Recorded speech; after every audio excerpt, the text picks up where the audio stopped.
Amigos Blink, freezing time in a blink. नमस्कार, मैं सिमरन भारद्वाज आप सभी का स्वागत करती हूँ प्लान योर वोट विद सिमरन भारद्वाज में। आज हमारे साथ हमारे स्टूडियो में मौजूद हैं कांग्रेस की एक तेज़ तरार नेत्री जो किसी परिचय की मोहताज नहीं है। वर्तमान में उनके पास दायित्व हैं, वो है ऑल इंडिया महिला कांग्रेस कोऑर्डिनेटर, साथ ही नारी शक्ति ऑल इंडिया अध्यक्षा भी हैं। आज वो यहाँ पर चारों वार्डों में कांग्रेस समर्थित उम्मीदवारों के समर्थन में अपील करने आई हैं। तो आइए उनका स्वागत करते हैं। विद्या जी, हमारे स्टूडियो में आपका हार्दिक स्वागत है। धन्यवाद।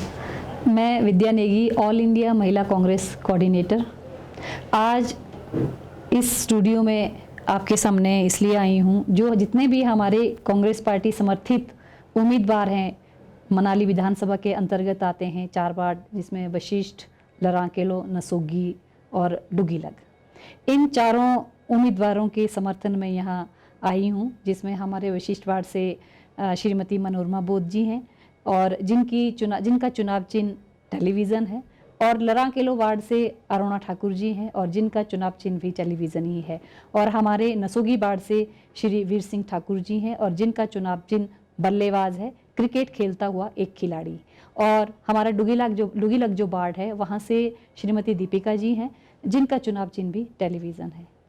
जी, तो आज आप यहाँ पे इन सभी के समर्थन में लोगों से अपील करने आई हैं, पर इसी बीच हम आपके साथ कुछ सवाल जवाब भी करेंगे जिसमें हमारी कुछ चर्चा परिचर्चा होगी।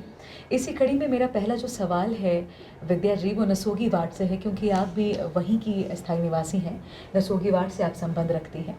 ऐसे में नसोगी वार्ड की जो ज़िला परिषद सदस्य पद की जिन्होंने दावेदारी पेश की है, वीर सिंह ठाकुर जी, हम सभी को याद है कि जब आप चुनावी मैदान में उतरी थी तो उन्होंने कंधे से कंधा मिलाकर आपका साथ दिया था। तो इस बार आप किस तरह से जो है भूमिका निभा रही हैं?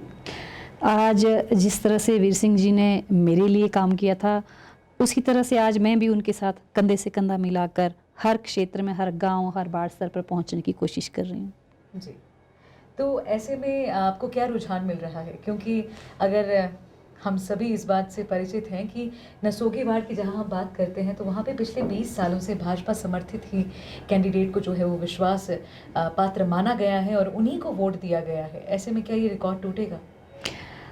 मैं थोड़ा सा आपको पीछे ले जाऊं, ये रिकॉर्ड तो शायद पिछली बार ही टूट जाता अगर मेरी जो स्थानीय पंचायत थी, मेरी घर की जो पंचायत थी शनाग और ओल्ड मनाली, वहाँ पे नेशनल ग्रीन ट्रिब्यूनल को लेके बाइकआउट किया गया था। ये रिकॉर्ड तो शायद पिछली बार टूट चुका होता, लेकिन इस बार हमें पूरी उम्मीद है कि ये रिकॉर्ड ज़रूर टूटेगा, क्योंकि हम जब भी गांव में जाते हैं, बाढ़ कहिए आप, बाढ़ से नीचे अगर हम हेमलेट यानी कि छोटे छोटे हेमलेट बने हुए हैं 4-5 घरों के, जब हम वहाँ जाते हैं तो वहाँ लोगों से हम बात करते हैं, तो हमारे जो उम्मीदवार इस बार नसोगी वार्ड से हैं वीर सिंह जी, वो वैसे भी एक सामाजिक कार्यकर्ता, एक क्रांतिकारी युवा हैं जो इस तरह के बहुत सारे कामों को पहले भी कर चुके हैं। युवाओं का बहुत रुझान उनकी तरफ है और लोगों को उनसे बहुत उम्मीदें भी हैं। उनको ये लगता है कि वीर सिंह जी उनकी उम्मीदों पर खरा उतरेंगे और उनकी एक बुलंद आवाज़ भी बनेंगे। जैसे कि आपको पता है वो टोल प्लाजा के मुद्दे को उठा चुके हैं। कोरोना काल में लगभग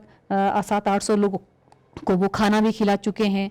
और इसके अलावा गौशाला से संबंधित है कि गौशाला में बहुत सारे बेसहारा पशु घूमते थे, खाना नहीं था, लोग अपने अपने घरों में थे। जब इंसान को खाना नहीं था तो जानवरों को भी खाना कहाँ से मिलता? तो उन्होंने उस दौरान जो है वहाँ जानवरों को, पशुओं को, हमारे जो पालतू पशु हैं उनको जाके खाना पहुँचाया है, चारा पहुँचाया है। रोज़ मैंने देखा कि 2-2 गाड़ियाँ जो है वो वहाँ पहुँचाते थे। इसके अलावा चाहे ब्लड डोनेशन की बात हो या किसी व्यक्ति विशेष की मदद करने की बात हो, तो वो हमेशा खड़े रहते हैं। जी, मगर आपने यहाँ पर बात की कि किस तरह से पिछली बार ही आपको लगता है कि जो ये रिकॉर्ड है वो टूट सकता था, पर ऐसे में एक बार फिर से जो पिछली बार स्थिति बनी हुई थी वही स्थिति हमारे सामने आकर खड़ी हो गई है। कांग्रेस के बीच मतभेद फिर से उभर कर नजर आ रहा है। ऐसे में आपकी क्या प्रतिक्रिया है? देखिए, ये चुनाव है, भले ही ये पंचायती राज के चुनाव है, हमारा जो मुख्य लक्ष्य है, अभी महाभारत में आपने सुना था ना, अर्जुन का लक्ष्य था कि जब उनको कहा गया था कि आपको मछली की आंख को भेदना है, तो उसी तरह से अभी हमारा लक्ष्य भी चुनाव है और हमने सिर्फ चुनाव पर अपनी आंख को गड़ाया हुआ है, हमें आसपास कुछ भी नहीं दिख रहा है। जी, ये बहुत अच्छी बात है विद्या जी कि आपका उद्देश्य की तरफ आपका जो है वो ज़्यादा ध्यान है। पर ऐसे में ये बात भी तो जो है वो इग्नोर नहीं की जा सकती कि तीसरे उम्मीदवार से कहीं न कहीं नुकसान होने की भी गुंजाइश है। इसके बारे में आप क्या कहना चाहती हैं? देखिए, मेरा हमेशा से ये रहा है, किसी को किसी की बुराई करके या किसी की लाइन को काट कर मुझे अपनी लाइन बड़ी नहीं करनी है। अगर मुझे अपनी लाइन बड़ी करनी है तो मुझे कुछ अच्छा करके दिखाना होगा जिससे कि मेरी लाइन बड़ी हो जाए और दूसरी लाइन छोटी पड़ जाए। जी, बहुत ही अच्छी बात आपने यहाँ पर कही। किसी की आलोचना करने से ज़्यादा बेहतर ये है कि अपने उद्देश्य पर जो है वो ज़्यादा फोकस किया जाए। ऐसे में मेरा अगला सवाल ये है कि आज आप पंचायत स्तर पर हर गांव में जा रही हैं। मैंने जहाँ तक देखा है तो सिर्फ नसोगी वार्ड ही नहीं बल्कि वशिष्ठ वार्ड से भी आपने जो है मनोरमा जी के साथ कदम बढ़ाए हैं, आप गांव-गांव गई हैं। ऐसे में आप लोगों से वहाँ पर क्या वादे कर रहे हैं? कांग्रेस वहाँ पे लोगों के किस तरह के विकास की बात कर रही है? क्या आयाम स्थापित करेंगे आप अगर ज़िला परिषद सदस्य चारों अगर आप जीत जाते हैं, अगर मैं ऐसा कहूँ, तो क्या आयाम स्थापित करेंगे? देखिए, सबसे बड़ी बात है, ये पंचायती राज के चुनाव हैं। आपको पता है कि पंचायती राज के चुनाव जो वो कभी चुनाव चिन्ह पे नहीं होते हैं, सिंबल पे नहीं होते, तो इसमें बहुत सारी चीज़ें जो है वो काउंट करती हैं। तो जितने भी हमारे चारों जो उम्मीदवार हैं अभी क्षेत्र में है, फील्ड में है चुनाव के लिए, वो चारों अपने आप में बहुत ही सक्षम और योग्य हैं। सब ने इस क्षेत्र में पहले भी काम किया। मनोरमा जी की बात करूंगी, वो भी पहले समिति चेयरमैन रह चुकी हैं और बहुत से कार्यों को अंजाम दे चुकी हैं। अरुणा जी भी इससे पहले प्रधान रह चुकी हैं और दीपिका जी भी पिछली बार चुनाव लड़ चुके हैं, काफ़ी अनुभव है। उनके जो पिता हैं वो लड़ा पंचायत के प्रधान रह चुके हैं, तो उन्हें इन सब चीज़ों का अनुभव है। और वीर सिंह जी तो वैसे भी सामाजिक कार्यों में जुटे रहते हैं और बहुत सारे कार्यों को करते हैं। तो मुझे लगता है कि जो उनका अनुभव है, उनकी योग्यता है, उसी के आधार पे हम लोगों से अपील भी कर रहे हैं। रही बात वादों की, तो हम ये नहीं कहते कि बड़े बड़े वादे नहीं करने चाहिए, लेकिन जो जनता की ज़रूरत है, जनता की जो प्राथमिकता है, पंचायती राज की अगर मैं बात करूं, अभी तक शायद हमें सही मायनों में पंचायती राज की समझ नहीं आई है। ये त्रिस्तरीय पंचायती राज प्रणाली है जो 73rd अमेंडमेंट के बाद तय किया गया, जिसमें पंचायत, ब्लॉक समिति और जिला परिषद, जिसमें पंचायत के दायरे में आने वाला क्षेत्र और ब्लॉक समिति के दायरे में आने वाला क्षेत्र और जिला परिषद के क्षेत्र में आने वाला दायरे में आने वाला क्षेत्र, उसके लिए योजनाएं बननी है अलग से। और हमारा पहला प्राथमिकता ये रहती है, अगर हमारी जिला परिषद इस बार बनती है तो हम जिला परियोजना की जो बात की जाती है, इसमें पंचायती राज में एक प्रावधान है माइक्रो प्लानिंग का, यानी कि गांव कहें या हम गांव से नीचे वार्ड कहें, हम वार्ड स्तर पर लोग अपनी योजना स्वयं बनाएं और उसी योजना की प्राथमिकता के आधार पर उसका निष्पादन किया जाए, यानी कि एग्जीक्यूट किया जाए। तो सबसे पहला यही रहेगा कि जनता की जरूरत के आधार पे काम किए जाएं। जी, तो विद्या जी, आपने जो ये टेक्निकल पॉइंट्स यहाँ पर हमारे बीच में पंचायती राज को लेकर रखे हैं, वो काफ़ी इम्प्रेसिव हमें लगा, क्योंकि काफ़ी लोगों को तो मुझे लगता है कि इस बात का पता भी नहीं है कि पंचायती राज किस तरह से कार्य करती है, किस तरह से उसका जो है वो ढांचा है।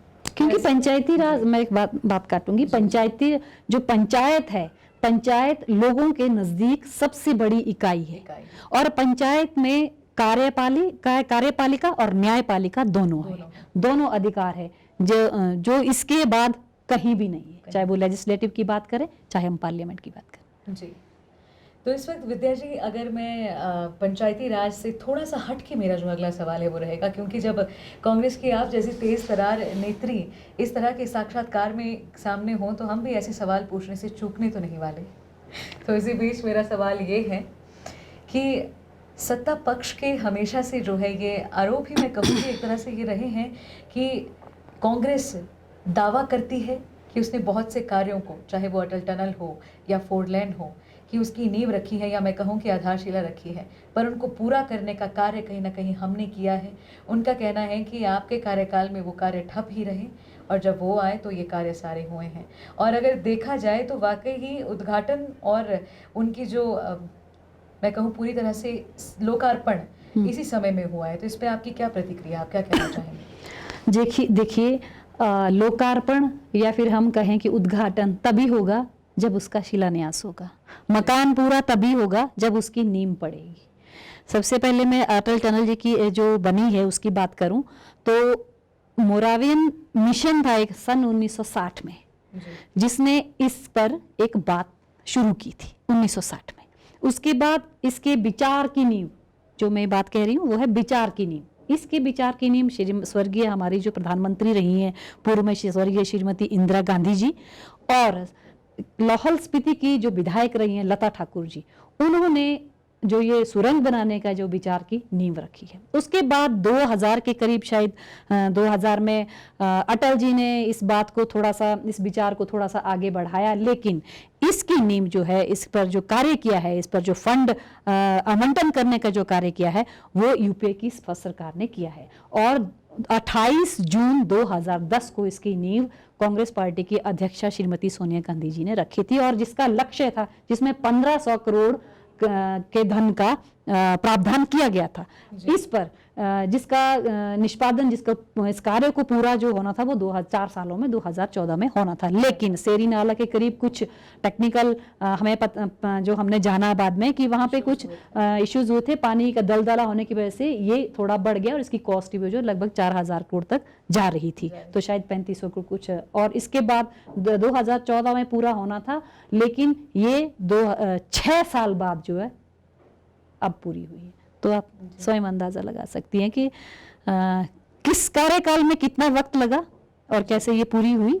और आज अगर लोकार्पण की बात हो रही है, अगर आज ये कहते हैं कि अटल टनल हमने बनाई है, तो इस बात को कहीं भी नकारा नहीं जा सकता कि उसकी शुरुआत के 4 साल का जो कार्य आधे से ज्यादा हो चुका था, वो यूपीए की सरकार ने ही किया था। वैसे मुझे लगता है कि इस स्तर पे ये बात कहीं मायने नहीं रखती, हमारे पंचायती राज के इलेक्शन है जी, मायने तो नहीं रखती, पर हमारे जो माहौल रहता है विद्या जी, ये सवाल मेरा हर कैंडिडेट से है, और जब आप जैसे नेत्री मेरे सामने हैं, तो मुझे लगता है कि ये सवाल मुझे आपसे भी करना चाहिए कि जो ये पार्टी समर्थित उम्मीदवार होते हैं, किसी राजनीतिक दल समर्थित उम्मीदवार होते हैं, वो हमारे पंचायती राज में तो कहीं व्यवस्था नहीं है। हालांकि ज़िला परिषद में जो है पार्टी समर्थित उम्मीदवार खड़े किए जाते हैं, पर जब बात प्रधान और पंच की आती है, तो ऐसे में भी जब लोग किसी विचारधारा के बारे में सोचकर उस आदमी को उस विचारधारा के साथ जोड़कर उसका आकलन करते हैं, तो इस पे आपका क्या कहना है? क्योंकि ये आमतौर पर देखा जाता है। देखिए, पंचायती राज में पहले भी कह चुकी हूँ कि सिंबल पर ये चुनाव नहीं होते हैं, लेकिन समर्थित कहा जाता है। विचारधारा तो हर एक की होती है, हर एक व्यक्ति जो ये नहीं कह सकता है कि मैं इस विचारधारा से जुड़ा हूँ, लेकिन वो भी कहीं ना कहीं किसी न किसी विचारधारा से जुड़ा होता है, वो एक अलग बात है। लेकिन पंचायती राज में जहाँ तक मैंने आज तक देखा है कि लोगों ने पार्टी सिंबल को साइड में रखकर या अलग रखकर लोगों की योग्यता, क्षमता, उसके आधार पे लोगों को चुना है, चाहे वो वार्ड स्तर की बात हो या फिर समिति पंचायत स्तर की बात हो या फिर समिति की स्तर की बात हो या फिर जिला परिषद स्तर की बात हो। जी विद्या जी, भारतीय जनता पार्टी को जिस तरह के रुझान जो है वो समस्त, मैं कहूँ मनाली विधानसभा से या फिर हम कहीं की भी बात ले लें, तो इस वक्त उनको रुझान हर तरफ से वो ज़्यादा मिल रहा है। इसमें अगर उनके वरिष्ठ कार्यकर्ताओं की मैं बात करूं, उनके उम्मीदवारों की बात करूं, तो उनका मनोबल काफ़ी बड़ा हुआ है। ऐसे में आप क्या हमें रिपोर्ट दे सकती हैं कि कांग्रेस समर्थित जो चारों वार्डों के हमारी कैंडिडेट्स हैं, उनको क्या रुझान मिल रहा है? क्योंकि डोर टू डोर प्रचार प्रसार तो हो रहा है, ऐसे में लोगों की क्या प्रतिक्रिया है? लोगों की बहुत अच्छी प्रतिक्रिया है। मैं ये कहूँगी कि रुझानों का पैमाना क्या है वो मुझे भी मालूम नहीं है, और ना ही शायद अगर हम ये कहें कि हमारे उम्मीदवारों के विरोध में है, उनका पैमाना क्या है, क्योंकि हम जब जाते हैं हमें दिखता है कि लोगों का रुझान हमारी तरफ बहुत ज़्यादा है और लोग अब बदलाव चाहते हैं। जी, महिला सशक्तिकरण की हम बात करें तो आप खुद एक महिला हैं, एक तेज़ तरार नेत्री हैं, अपने विचारों को जो है वो मुखर तरीके से सबके सामने रखने में विश्वास रखती हैं। ऐसे में हम इस बार देख रहे हैं कि एक, मैं कहूँ कि चारों वार्डों में जो है 3 वार्डों में महिलाएं एक दूसरे से कम्पीट कर रही हैं, जहां हम देख रहे हैं, और महिलाएं जो है उन्हीं को इस बार 50% तक हम देख रहे हैं कि आरक्षण के तहत उनको ही इस बार बाजी मारने का मौका मिला है। ऐसे में आप तो घर घर जा रही हैं, महिलाओं में क्या माहौल है, या फिर मैं कहूँ कि महिलाएं किस तरह से इस पर प्रतिक्रिया दे रही हैं? देखिए, पंचायती राज में महिलाओं को अभी 50% आरक्षण है, जिसके तहत 50% महिलाएं जो है पंचायती राज में चुनाव लड़ रही हैं जी।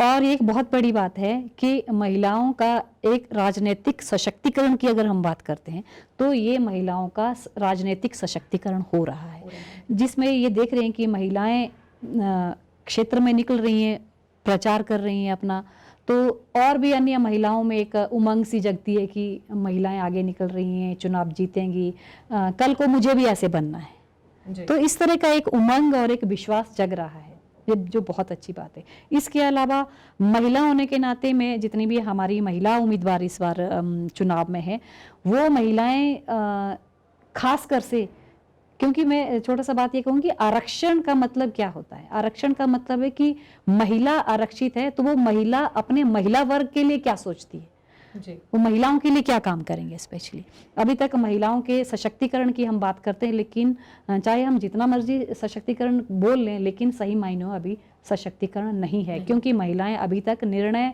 लेने में सक्षम नहीं है, डिसीजन मेकिंग नहीं है। हमारी सोर्सेज तक पहुंचे लेकिन हम अभी तक उनके निर्णय नहीं लेते। तो हमारी महिला उम्मीदवार इस बार सबसे पहले लोगों को आर्थिक स्तर पर सशक्त करने के लिए ज़्यादातर काम करेंगी, क्योंकि आप देखती हैं कि हमारे इस क्षेत्र में बहुत सारी ऐसी पैदावार ऐसी होती है जिसके आधार पर लाइवलीहुड को खड़ा किया जा सकता है। विद्या जी, यहाँ पे मैं आपको रोकना चाहूँगी, क्योंकि अभी हम जो है उनके स्वयं रोजगार की तरफ जा रहे हैं, पर इससे पहले भी एक और बिंदु है जिस पे मैं आपकी जो है वो विचार जानना चाहूँगी। यहाँ पे महिलाओं को आरक्षण तो मिल जाता है, पर महिलाओं में वो कॉन्फिडेंस नहीं आ पाता जहाँ पे वो अपनी पंचायत के लिए फैसले खुद ले पाएँ। अक्सर प्रधानपति और पंचपति देखे जाते हैं। इस संदर्भ में अगर मैं कहूँ तो किस तरह से महिलाओं को जागरूक किया जा सकता है? देखिए, इस संदर्भ में इसमें महिलाओं को बहुत सारी ट्रेनिंग दी जाती है, प्रशिक्षण होते हैं, उनको उनके जो कानूनी अधिकार हैं उनकी जानकारी भी दी जाती है। रही बात कि अभी कॉन्फिडेंस नहीं है, ऐसा भी नहीं है। 1995 के बाद जब भी महिलाएं पंचायती राज के तहत पंचायतों में पहुंची हैं तो बहुत सी महिलाओं ने अपनी पंचायत के फैसले लेना अपने आप शुरू कर दिया है। लेकिन हजारों सालों से जहां महिलाएं हमेशा दबी रही हैं, उस श्रृंखला को टूटने में थोड़ा वक्त तो लगेगा, लेकिन ये शुरुआत हो चुकी है और उम्मीद है कि जल्दी आने वाले समय में महिलाएं वहां पे जरूर होंगी जहां भी अपने आप निर्णय लेने की क्षमता प्राप्त करेंगी। इसी में मैं आगे बात जोड़ती हूँ कि महिलाएं निर्णय तभी ले पाएंगी जब वो आर्थिक तौर पर सुदृढ़ हो। अभी तो उनके पास आर्थिक स्तर पर वो सुदृढ़ नहीं है, क्योंकि जब आर्थिक स्तर पर वो सुदृढ़ होंगी तो वो निर्णय लेने की क्षमता भी रखेंगी। अभी तो महिला ना तो मायके में मालिक है और ना ही ससुराल में मालिक है। अब जब महिलाओं की जेब में पैसा आएगा तो महिलाएं अपने निर्णय लेना स्वयं शुरू कर दूंगी और जहां निर्णय ले जाते हैं वहां बैठने की वो काबिल भी बनेंगी। विद्या जी, इसमें मेरा साथ में मैं एक और पॉइंट जोड़ना चाहूँगी कि स्वरोजगार की जहाँ हम बात करते हैं, हमारी महिलाओं में बहुत हुनर है। चाहे हम बुनाई कताई से लेकर अचार बनाने से लेकर किसी भी चीज़ को ले लें तो बहुत ज़्यादा हुनर है। और ऐसे में ऐसा भी नहीं है कि वो कमाती नहीं है। बुनाई के माध्यम से अगर मैं कहूँ तो बाज़ार में अपनी जुराबों को बेचकर, स्वेटर्स को बेचकर, पट्टुओं को बेचकर वो कमा भी रही हैं, पर एक प्रॉपर मार्केट चैनलाइजेशन की ज़रूरत है।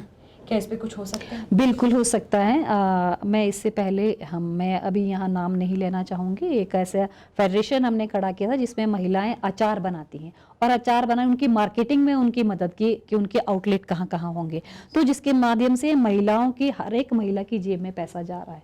अगर वो आंवले का अचार बना रही हैं तो आंवले के अचार बनाने से उनकी जेब में पैसा भी जा रहा है, लेकिन उस गाँव का जो वाइल्ड आंवला था वो भी बच रहा है, वो कट नहीं रहा है, क्योंकि उन्हें पता है कि इससे उनको पैसा अब मिलेगा। तो अभी यहाँ भी हमारी जो उम्मीदवार महिलाएं हैं उनकी सोच भी यही है, हमारी सोच भी यही है कि आने वाले समय में यहाँ की जो हुनरमंद महिलाएं हैं उनके हुनर को थोड़ा और निखारा जाए। और बहुत सारी योजनाएं इसके लिए हैं, जो नेशनल रूरल लाइवलीहुड मिशन के तहत बहुत सारी योजनाएं चल रही हैं, लेकिन प्रॉपर जानकारी महिलाओं तक ना पहुंचने की वजह से उसको हम सही तरीके से यूटिलाइज नहीं कर सकते हैं। लेकिन अभी इसमें कि महिलाओं को जोड़ा जाएगा, उनको ट्रेनिंग दी जाएगी और इस ट्रेनिंग के लेने के बाद उनकी मार्केटिंग कैसे हो वहां तक उनके एक प्रॉपर चैनल बनाने की मदद की जाएगी। ऐसे में वाकई बहुत सारी स्कीमें ऐसी हैं जिनका फ़ायदा अगर अच्छे से उठाया जाए तो बहुत ज़्यादा विकास किया जा सकता है। चाहे महिला सशक्तिकरण की बात करें, स्वयं रोजगार की बात करें या अन्य बात करें। ऐसे में जो जिला परिषद सदस्य होता है वो कई पंचायतों की देखरेख करने वाला होता है, जो कि एक माध्यम का काम करता है। ऐसे में जिम्मेवारी भी दुगनी हो जाती है। इसके साथ ही मैं एक चीज़ और जोड़ना चाहूँगी, forest right act. Forest right act के तहत अभी तक जितनी भी FRC पंचायत लेवल तक बनी है, अभी तक उन्हें ये जानकारी नहीं है कि फॉरेस्ट राइट एक्ट है क्या, ये किस लिए है। तो हम ये कोशिश करेंगे कि हमारे उम्मीदवार अगर जिला परिषद में पहुंचते हैं, जो डीएलसी है उसके माध्यम से प्रॉपर जानकारी हमारी एफआरसी तक पहुंचे और उनको जंगलों के ऊपर उनके जो अधिकार हैं उसकी पूरी प्रॉपर जानकारी उनको मिले और उन अधिकारों को वो ले सकें। जी अभी तक जिन अधिकारों को हम नहीं ले पाए हैं। जी, ये आपने बहुत अच्छी यहाँ पर बात कही है। और बात सिर्फ इसी एक्ट की क्यों विद्या जी, अगर हम देखते हैं तो सबसे बड़ा मिसकम्युनिकेशन यही होता है। सरकार की नीतियाँ हैं, स्कीम्स हैं, जिनका फ़ायदा हमारे पंचायत स्तर पर जो है जनमानस ले सकता है, कहीं ना कहीं वो एक माध्य ढीला पड़ जाता है। लोगों को उचित जानकारी नहीं मिलती तो उचित लाभ कैसे मिलेगा। ऐसे में जो ज़िला परिषद लोगों को चुनने हैं, उनका और भी ज़्यादा दायित्व बढ़ जाता है कि वो एक काबिल इंसान को ही चुने। बिल्कुल, मेरा तो यही मानना है कि इस वक्त बहुत सारी मैं आपको छोटी सी बात बताऊंगी, मैं पंचायत प्रधान बनी थी तब ये सारी योजनाएं नहीं होती थी। हमें कहीं ना कहीं खड़े होके अपने लिए धन का प्रावधान करना पड़ता था, कि मिनिस्टर से मिलना पड़ता था, पूरे एक एक डेलीगेशन हमारा जाता था। लेकिन अभी तो बहुत सारी योजनाएं ऐसी है जो पंचायत के माध्यम से चल रही हैं। जैसे मैं आपको बताऊंगी, हाँ, यूपीए सरकार की एक बहुत बड़ी योजना मनरेगा है जिसको दरकिनार नहीं कर सकते। और मनरेगा में आज बहुत सारे काम ऐसे हो गए जिसमें प्रावधान है कि उस क्षेत्र, किसी भी पंचायत के क्षेत्र में पड़ने वाले व्यक्ति का, जिसका रोजगार का जॉब कार्ड बना है, उसको 100 दिन का रोजगार साल में वो प्राप्त मतलब दे उपलब्ध करवाए ही। लेकिन उसके लिए काम आइडेंटिफाई करना एक मुश्किल काम होता है। लेकिन 73rd अमेंडमेंट के बाद, 73वें संविधान संशोधन के बाद पंचायती राज का जो संगठन मतलब गठित किया गया, एक्ट बना, हर एक स्टेट ने अपने लिए एक अलग से एक्ट बनाया जिसमें ये प्रावधान है कि ग्राम सभा, उसके द्वारा पंचायतें जो काम करेंगी वो ग्राम सभा तय करेगी। अब ग्राम सभा, जब ग्राम सभा बहुत बड़ा मेला होता है तो उसमें फिर वार्ड स्तर की बात आती है कि उस गांव के लोग तय करेंगे कि कौन से काम होने हैं। अभी तो मनरेगा में बहुत सारे प्रावधान हैं, रास्ते बन रहे हैं, खेतों का सुधार हो रहा है, कोई गौशाला बन रही है, या कई तरह के काम हो रहे हैं। तो इस तरह के कामों को आइडेंटिफाई करना पंचायत के लिए कोई मुश्किल काम नहीं है, अगर प्रॉपर माइक्रो प्लानिंग की जाए, जिसका प्रावधान कॉन्स्टिट्यूशनली पंचायती राज में है। जी, आज आपने हमारी इस इंटरव्यू में बहुत सारी ऐसी बातें कही हैं जो मुझे लगता है कि एक अच्छा प्रतिनिधि चुनने के लिए, चाहे वो प्रधान है या मैं कहूँ जिला परिषद पद के लिए, लोगों को काफ़ी मदद मिलेगी। क्योंकि देखिए, योजनाओं की और नीतियों की कमी नहीं है, कमी है तो सोच और समझ की। ऐसे में आपको सही प्रतिनिधि जो है वो चुनना और भी ज़्यादा ज़रूरी हो जाता है। मैं तो लोगों को बार बार यही कहूँगी कि इंसान की काबिलियत देखें, किस तरह से विकास कर सकता है, उसका दृष्टिकोण क्या कहता है, इस चीज़ पे ज़रूर बात करनी चाहिए। विद्या जी, अंत में मैं आपसे एक आग्रह करना चाहूँगी कि आप हमारे जनता को एक अपील करें। इसमें एक और बात भी मैं ऐड करना चाहूँगी कि इस वक्त हमारा विश्व जो है वो कोरोना जैसी महामारी से जूझ रहा है, जिसमें एक नया म्यूटेशन भी हुआ है, तो लोगों का डर भी जाहिर सी बात है। ऐसे में लोगों को जो है वो वोटिंग के लिए इंस्पायर करना भी बहुत ज़्यादा डिफ़िकल्ट हो रहा है लोगों के लिए। वैसे में आप उन्हें क्या संदेश देना चाहेंगे? मेरा सभी विधानसभा इस क्षेत्रवासियों से विनम्र निवेदन है कि आप सब इस जो कोरोना महामारी का दौर चल रहा है, इसमें अपने आप को सुरक्षित भी रखें। लेकिन जो भीड़ की बात है, आपने देखा होगा कि मनाली में पूरा भारत उठ के आ गया है। हम लोगों को घर पहुंचना मुश्किल हो रहा है, घर से बाहर निकलना मुश्किल हो रहा है, इतना जाम लग रहा है। तो ऐसे में तो हम भीड़ की बात क्या करें, लेकिन रोज़गार की भी बात है। लोगों का रोज़गार भी टूरिज़्म से जुड़ा हुआ, क्योंकि टूरिज़्म का क्षेत्र है, तो हम इसमें और क्या कह सकते हैं। पर यह है कि लोगों का डर वाजिब भी है, क्योंकि यहाँ का आदमी तो बाहर नहीं जाता, लेकिन बाहर के पूरी दुनिया जो है वो मनाली में आ गई है।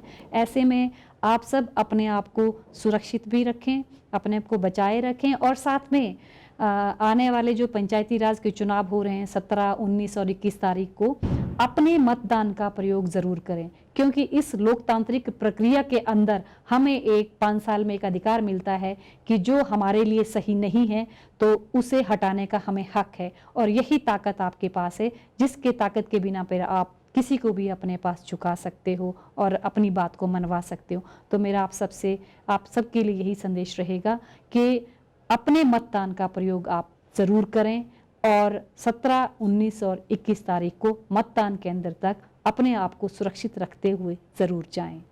इसके साथ ही मेरे जितने भी हमारे चारों वार्ड हैं यहाँ पे, सभी चारों वार्ड के प्रबुद्ध जो मतदाता हैं उनसे मेरी विनम्र गुजारिश है कि हमारे जो 4 उम्मीदवार हैं, वशिष्ठ वार्ड से हमारी मनोरमा बोध जी, लरांकेलो वार्ड से अरुणा ठाकुर जी, नसोगी वार्ड से वीर सिंह ठाकुर जी और डुगीलग वार्ड से हमारे दीपिका जी, उन सबको आप 17, 19 और 21 तारीख को अपने मत का प्रयोग करते हुए उन्हें अपना भरपूर समर्थन दें, उनकी योग्यता और क्षमता को ज़रूर देखें और उन्हें ज़रूर जिला परिषद में पहुंचने का मौका दें, क्योंकि अगर मौका मिलेगा तभी अपनी क्षमता सामने रख पाएंगे। आपका मौका देना बहुत ज़रूरी है और स्पेशली मैं ये कहूँगी, मैं नसोगी बाड़ से हूँ और मैं नसोगी बाड़ की प्रबुद्ध जनता से मेरा यही विनम्र निवेदन है कि आप 17, 19 और 21 तारीख को ज़रूर मतदान का प्रयोग करें और हमारे उम्मीदवार श्री वीर सिंह ठाकुर जी के पक्ष में अपने मत का प्रयोग ज़रूर करें और उन्हें जिला परिषद में पहुंचने का मौका दें। धन्यवाद। विद्या जी, आज यहाँ पर हमने विशेष चर्चा की जिसमें हमें काफ़ी अच्छा लगा, क्योंकि आपने बहुत ही मुख्य बिंदु के बारे में यहाँ पे चर्चा की। साथ ही आपने कांग्रेस समर्थित सभी उम्मीदवारों के लिए वोट की अपील भी की। ऐसे में फैसला अब जनता को करना है, पर हमारी शुभकामनाएं आपके साथ हैं। आपका बहुत बहुत धन्यवाद यहाँ आने के लिए। Thank you. तो ये हमारे स्टूडियो में मौजूद थी विद्या नेगी जी। आज इनके साथ यहाँ पर जो है विशेष चर्चा हुई, जिसमें इन्होंने अपील की लोगों से कि कांग्रेस समर्थित जो चारों कैंडिडेट्स हैं, लोग उन पे जो है एक बार भरोसा जताएं और उन्हें मौका दें। फैसला आपको करना है और फैसला चाहे जो भी हो, वोट ज़रूर करना है। बार बार मैं कहती हूँ कि मतदान महादान। अमीगोस ब्लिंक को ऐसे ही प्यार देते रहिए। ऐसे ही एक और उम्मीदवार के साथ हम आपके सामने फिर से आएंगे। तब तक के लिए हमें इजाज़त दीजिए और आप इंस्टाग्राम पे हमें फॉलो ज़रूर कीजिएगा और यूट्यूब पे सब्सक्राइब करना ना भूलें। जय हिंद, जय भारत।